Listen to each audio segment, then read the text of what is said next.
Yo, it's been a while. This will be a follow-up to a previous video I made, where after applying to more than 20 different Mythic raid guilds, and getting rejected by nearly all of them, I was able to join the guild tab target. And, well, that video blew up, but the response to it was split. Half the comments were people that expressed their support, of which I'm thankful, and the other half were people that thought I was in way over my head. And this idea stemmed from my lack of Mythic raiding experience, which is fair. One of the things I figured is that, for the level I'm shooting for, applying to these top 108 guilds, if any guild were to recruit me, they would be taking a chance, because I haven't really proven myself as being able to perform at that level. So even though I was accepted into Tab Target, they were not an exception, and I basically had to prove to them I was worth keeping around. So in this video, I'm going to catch you up on everything that's happened so far. I jump in the guild Discord to have an interview with Tab Target's GM and officers. The interview largely consists of them talking about how the guild is run, their expectations of new members, asking me basic questions like whether I can make raid times, so on and so forth. Afterwards, they spend some time going through my logs, talking about some things they thought I did well, and some things they thought I did poorly. After the interview, they said they'd get back to me in like 15 minutes. That was a lie, it took more like an hour, but the wait was worth it, as they decided to offer me a trial. Now, before we get too deep into things, we need to understand what it means to be a trial. For starters, you are at the bottom of the raid hierarchy. Often this comes with specific restrictions, things like being lower priority on loot, not being the first option for a raid spot, not receiving a cut from guild sales, things of that sort. But, biggest of all, as a trial, there isn't this sense of permanence. Trialing players, myself included, aren't certain they'll have a raid spot 1, 2, 6 months down the line. But that's speaking generally. With Tab Target, as a trial, I was granted all the same privileges as a regular raider, with the following exceptions.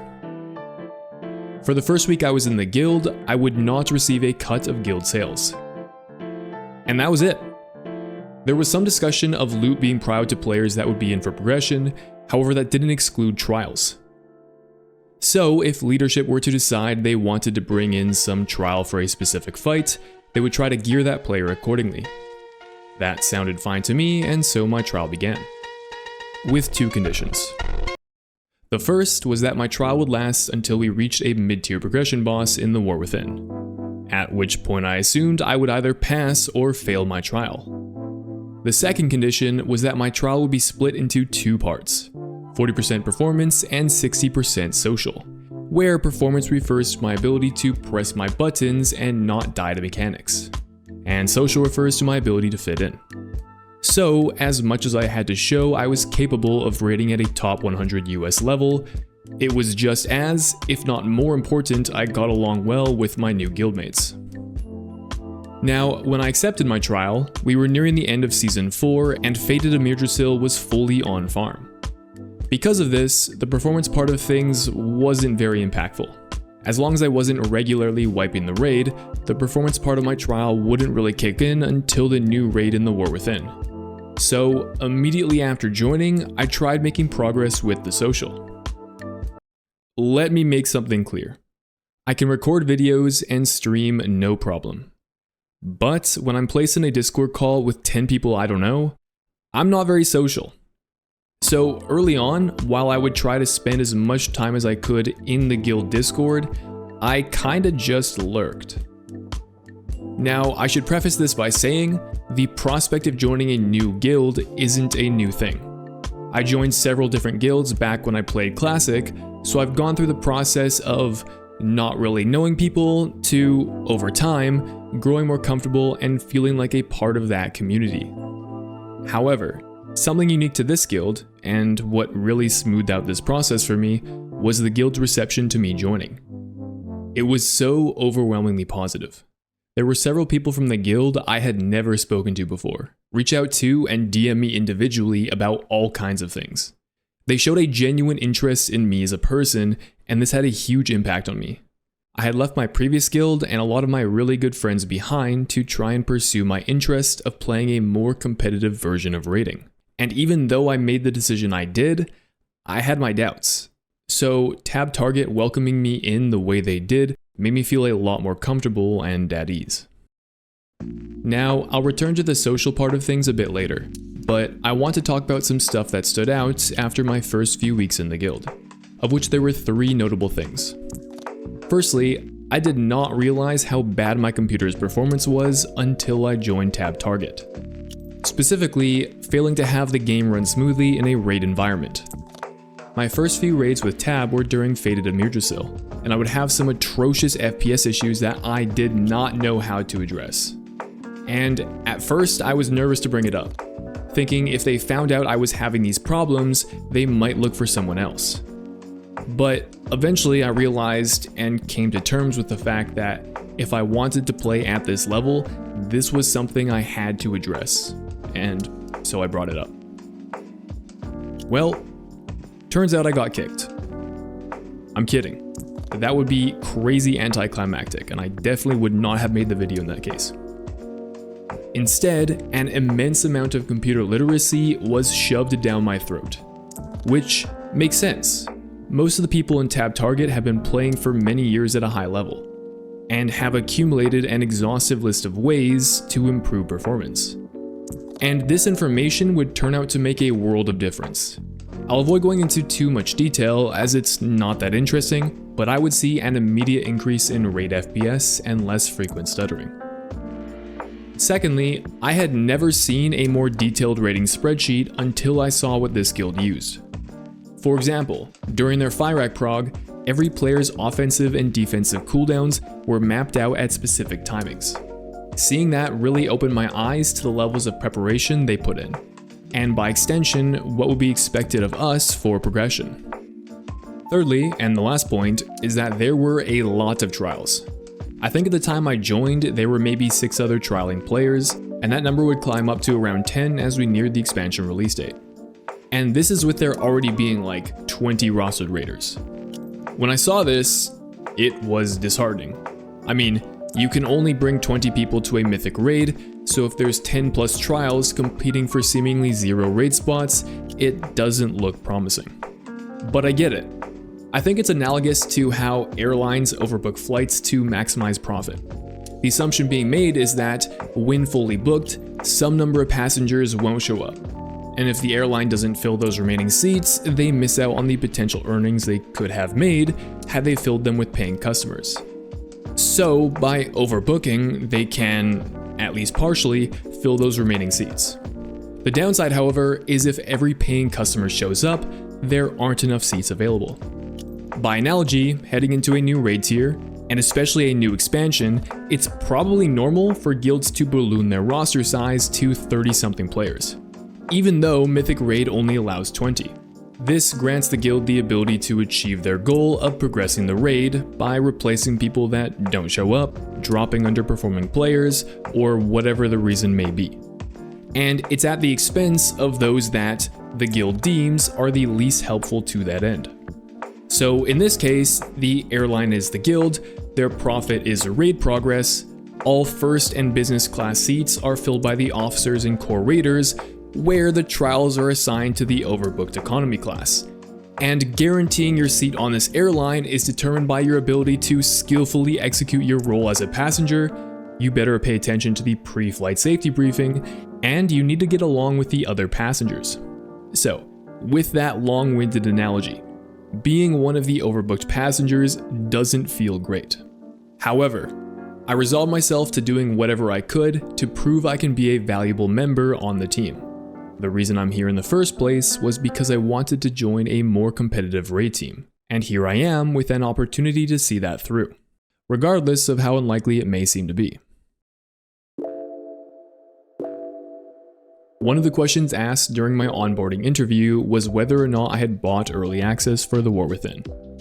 Well, I didn't, and as it would turn out, I was literally the only person in the guild that didn't purchase early access. This was a little concerning, and I was a bit late to the leveling party, but since dungeon and raid content was time gated, thankfully it ended up not being a big deal. Once I got access and hit level cap, the best way to acquire gear was to spam heroic dungeons to hit the weekly weathered crest cap. Exchange those crests for enchanted weathered crests, and then craft 590 eye level gear. Also, heroic dungeons were pretty quick.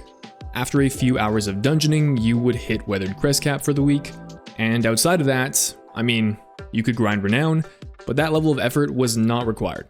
Although, a bunch of people did still do it, myself included. Furthermore, at the time, tab target did not require raid ready alts. So once I got my crests, I was basically done for the week. This meant these first few weeks were very low stress, and I would describe it as an explore and discover time in WoW. And this low stakes environment, while everyone is excited about the game, really lent itself to me further meshing with the guild. With the first week of Season 1, we got access to Mythic Zeros, Tier 8 Delves, and Normal and Heroic Raid. I was nervous as this would be my first time progressing unfamiliar raid content with my new guild. It's been almost 2 months since I joined as a trial, and this is where the performance part of my trial really kicks off. One big concern I had at the time, since I played Rogue, was that I had no idea what the meta spec for raid was supposed to be. Sure, it's one thing to look at how well a spec sims, but that doesn't paint the entire picture. For example, this tier, Outlaw Rogue sims way higher than the other Rogue specs, and yet, it didn't see a lot of play among the top progressing guilds. Now, there are probably a few reasons for this, but one reason for sure has to do with its very flat damage profile. Outlaw needs 100% uptime to realize its sim potential. If there's ever any forced downtime during a boss fight, or if there are damage amps, usually Outlaw falls behind other cooldown-based specs like Assassination and Subtlety. As it would so happen, both the second and final bosses this tier have at least one of these properties. So even if Outlaw is the highest simming spec, that doesn't imply it will be used for prog. Tying back to my situation, as a part of my performance trial, I thought it was important to show I was capable of playing any of the rogue specializations. But I was also under the impression going into the tier there would be a clear favorite, and I would just prepare that one spec. Now, to be fair, I probably could have just done that. The nice thing in retail WoW I've learned is that, outside of race to world first guilds, you can raid with whatever spec you want. However, some specs will perform better than others. And since I was borderline obsessed with the idea that I needed to play the best performing spec, I thought the next best thing I could do was to prepare all of them. So for the first day of raid, heading into normal Nerubar Palace, I had 3 different gear sets, something like 6 different talent builds, of which I planned to play all of them.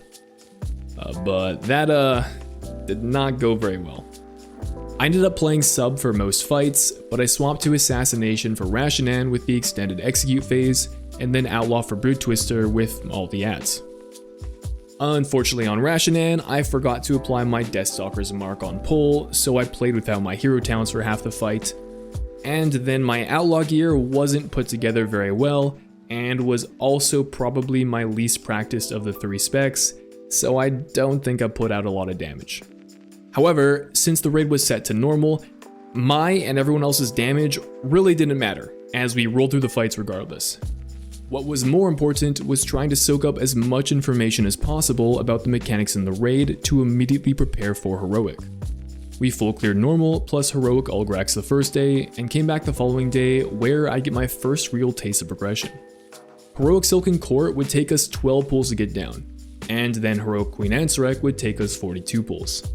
This early prog was a lot of fun, but one thing I remember that was stressful at the time was the looming threat of trimming down our roster to guarantee a Heroic Ansarek kill.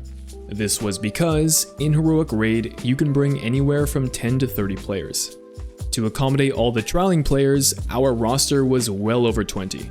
But in order to secure a kill on our final night for the week, it was communicated that underperforming players would be sat if we hadn't yet killed Heroic Ansarek halfway through our raid. I was terrified to hear this because at this point, I had no idea if I was considered one of these underperforming players. Thankfully, we would kill the boss before the halfway point, So whether or not I would have been sat was something I never came to realize. The following week, Mythic Raid and Mythic Plus would be released. I ended up deciding to play Subtlety for early progression, and as a guild on the Tuesday, we would re-clear normal Ansorek, the full heroic raid, and head into Mythic for the first time. As I mentioned before, only 20 players can be brought for Mythic difficulty. This meant, with our oversized roster, a handful of players would be sat. The way Tab Target handles its roster is they'll announce a new roster for each boss. And generally, the idea for these earlier bosses is to rotate new trialing players in and see how they perform. This was nerve-wracking because while I understood this, I wanted to be in. And luckily for me, my name was on the roster. We take down Ulgrax in 5 pulls, and the next day slam out Bloodbound Horror. Fred. Group 01. Before then beginning progression on Sran. Now, Sran was the first noticeable hurdle we encountered, mainly because of the charge mechanic. It took us a little bit to learn how to form a box without cleaving each other or mowing down existing images. It seemed like most of our raid was guilty of failing this mechanic during progression, myself included. But Sran would eventually go down, followed by Rashanan the next day. And that would conclude our progression after 3 days of raid.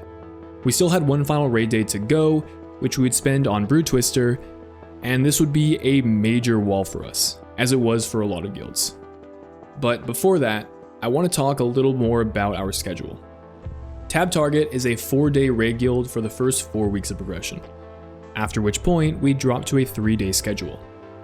Additionally, now that Mythic Plus was available, the guild would host 2 optional key nights, where raiders and trials can come fill vault slots.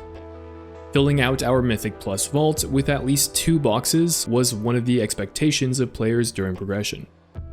Having the guild host these optional key nights as a general thing, I thought was awesome. The groups were formed based on gear types so players can trade loot, and because these were full guild groups, the runs went much smoother and more quickly than the average LFG experience. But there's a problem. And it goes back to the emphasis Tab Target places on the social. It's encouraged that guild members attend these optional events. Now, I can't speak for every guild out there in the Mythic raid space, but a big part of being in Tab Target means taking on an active role within the community. So, although it wasn't the guild's intention, these optional key nights, as a trial, didn't really feel optional. This meant we were committing up to 6 days to the guild for the first 4 weeks of progression, which is a big ask, and certainly not for everyone. I know players that failed their trial in part due to their absence from these key nights. Now, for me, it was great. The guild plays super late night, so I'm always available. Plus, one of the things I was looking for when I joined a new guild was that I wanted to play more for the sake of progression, whether that was more raid nights, more key nights, VOD review night, whatever that could have been. We would have our first couple key nights over Friday and Saturday, taking Sunday off, and then tackling Brood Twister on the Monday before the weekly reset. Up to this point, I had been rostered for every fight so far, which was great and all, but because of how much easier the first 4 bosses were compared to Obanax, I was pretty nervous about whether I'd be rostered, because this boss felt like the first instance of, we need to bring our best players. So when I saw my name on the roster, I felt relieved, and immediately locked the fuck in. This was the mid-tier progression boss that my trial agreement had been based around. Everything I've done has led up to this moment. If I play like beans, my trial could be over. But if I play well, I might just earn a raid spot. And for our first day of progression, we spent the full 3 hours troubleshooting weak ores. Having functioning weak ores for this fight was essential, especially for egg breaks. If somebody didn't have a weak ore installed, or had the wrong version, or they had the wrong bigwig setting enabled, our egg break assignments would not work, and then we could not do the fight. And of course, having 20 people show up to raid with all the correct weak auras and weak aura settings wasn't going to happen, especially this early into progression when very few people had actually taken this boss down. So as a raid, we spent most of our time reinstalling weak auras, tweaking settings, and pulling the boss until it worked. So not a great first night, But with the weekly reset, we would re-clear Heroic and Mythic Raid and begin Brood Twister Prog for real this time. This fight would also mark my first time playing Assassination this tier. Assassination's damage profile lent itself really well to doing a buttload of boss damage, which complemented the rest of our roster of DPS that were fully set on nuking the hell out of the ads. And on the pulls where our weakors didn't brick, I felt like I was playing pretty well. But due to the nature of this fight, with every egg break and worm kick being a pass or fail mechanic, progression was slow. You could not progress on this fight until every player could correctly kick a worm and break their egg. But this also meant after several days of pulling the boss, I had reached a certain level of mastery I hadn't experienced in Raid before. In the sense that I had fully mapped out my offensive and defensive cooldowns over the course of the fight. I had optimized my positioning and movement such that I needed to move as little as possible for mechanics, and when I did need to move, I had mobility cooldowns available. Things of that sort. Then it became a matter of doing those things every single pull. I kind of think of it as playing like a robot, in the sense that you try to remain as consistent as possible from pull to pull. And eventually, after nearly 200 pulls of the big worm, Brood Twister would go down. And I felt like, all things considered, I played pretty well. But in the back of my mind, there was still this air of uncertainty. My trial had been described to me as lasting until we reached a mid-tier progression boss in the War Within, which Brood Twister definitely was. But now what? I hadn't heard anything regarding my trial, so I didn't know what the next steps would be. But I wouldn't have to wait long. Cool last night. Holy. No, you we. I needed a mental reset. Okay, so That is crazy, bro. for This one makes the bits. right now, I want to congratulate Thank you. Shindigs on his promotion. Let's go. Hell. Oh, yo. Nobody asked. Hey. Never asked. The conclusion to the video now. Holy. You learned it here first. We're a raider, You don't have dude. to put numbers into your items. You just like get promoted. Yep. I did it. I passed my trial. And this is where the video was supposed to end. But I kind of procrastinated making it, and a lot more has happened. So we're gonna speedrun the rest of the raid. Princess Kyza, my favorite boss this tier. No goofy weakora stuff, just raw, do mechanics with large personal responsibility. Especially because I was the only non-tank melee that had to share an intermission spot with another melee. Shout out Vladis. Having to troubleshoot and work together to make sure we didn't murder each other every pull was super challenging but a lot of fun. Plus, to cap it off for our progression kill, I got the rank 2 parse in this fight with the tank trinket.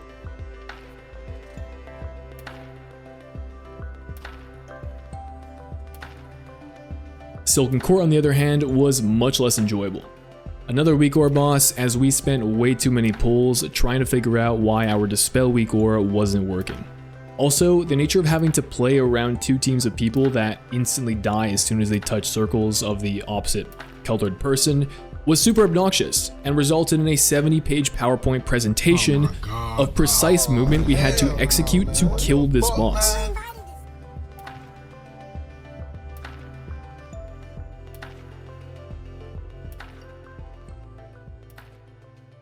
Web blades, very not easy. Plus, the random element it introduced every pull, switching up the way you had to navigate the platform, made things notably challenging.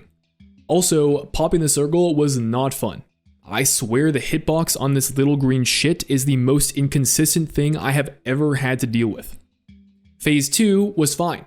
Most of our time spent here was due to portal people progging when to go into the portals at the correct time, but I wasn't assigned to one, so I got to payphone my way through the platforms. At least that is when I didn't shadow step the expeller and get hit by the beam behind the mob. Then phase 3 was awesome. As a rogue, shadow stepping the suck and having to navigate the essences correctly was a fun challenge. Plus, I got to play the minigame of kicking the ad at the last possible second after its shield was broken. And what made this progression a lot of fun were the stakes. After 2 weeks of pulling Ansarek, we would find out that Hall of Fame would close with the following reset. Now, for those unfamiliar, Hall of Fame is an achievement earned by the first 200 guilds worldwide to get Cutting Edge, or kill Mythic Queen Ansarek. However, the guild achievement and corresponding in-game title that gets awarded does not close until the weekly reset. It was originally thought Hall of Fame would close on the 21st, as the 200th guild to get Cutting Edge did so Tuesday morning at 4:17 AM Pacific time, just a few hours before the reset. However, Blizzard said, nah, YOLO, we keeping that shit open for one more week. This left one final week for guilds that wanted the Hall of Fame achievement to kill the boss. This was exciting, especially for us who hadn't yet killed the boss, but we also hadn't seen Phase 3, and at this point we had moved to a 3-day raid schedule. So, with our current state of progression, and without as much raid time, getting this achievement seemed out of reach. Especially after our first day of progression following this weekly reset. One full raid day went by and we still had yet to see Phase 3. But, on the next day, after a bit of a rocky start, not only did we see our first ever Phase 3, we pushed the boss to 24%, setting a new best pull by nearly a third of the boss's health. We would follow up the next day with multiple sub 20% pulls, our best of which had us bring the boss to 15%. But unfortunately, that was our last raid day for the week. We just ran out of time, and had to call it there. Only to extend and run it back the next day, because we were going to kill this boss.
Under boss with condemnations. Get in the link. Do defensive if you have. Every defensive you got right here. Get in the link. Dodge.